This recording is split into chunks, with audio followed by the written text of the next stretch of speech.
দর্শক, 14 ডিসেম্বর শহীদ বুদ্ধিজীবী দিবস উপলক্ষে রাত 12টা 1 মিনিটে খুলনার গোল্লামারী স্মৃতিসৌধে পুষ্পমাল্য অর্পণ করা হয়েছে। এ নিয়ে বিস্তারিত জানাতে যুক্ত হচ্ছেন সহকর্মী মাকসুদ রহমান। মাকসুদ, স্মৃতিসৌধে পুষ্পমাল্য অর্পণের কি খবর আছে আপনার কাছে? এছাড়াও দিবসটি উপলক্ষে আর কি কর্মসূচি রয়েছে?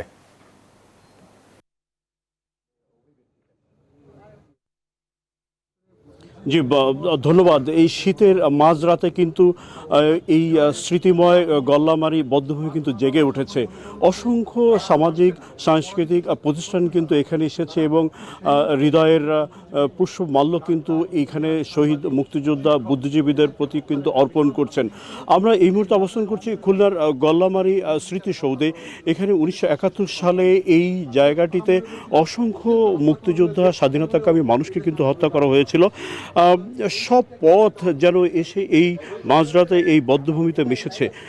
এখানে গল্লামারী যে বধ্যভূমি, সেখানে মুক্তিযোদ্ধাদের হত্যার পর এখানে গণকবর দেওয়া হয়েছে।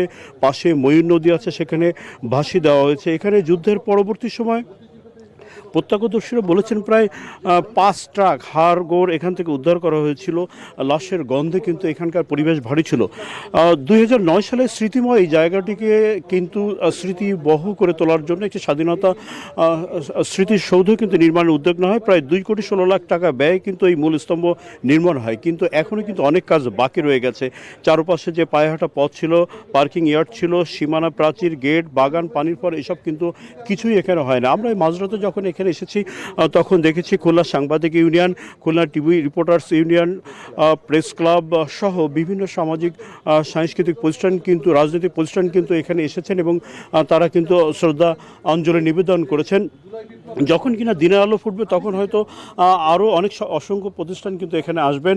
তো আজকে যথাযোগ্য মর্যাদায় এই দিবসটি পালনের জন্য জেলা প্রশাসন কিন্তু আলোচনা সভা সহ আরও বেশ কিছু অনুষ্ঠান হাতে নিয়েছে। তো এই ছিল খুলনার গল্লামারী বধ্যভূমি থেকে সর্বশেষ। আমরা ফিরছি স্টুডিওতে ফয়সালের কাছে। ফয়সাল। মাকসুদ, আপনাকে ধন্যবাদ।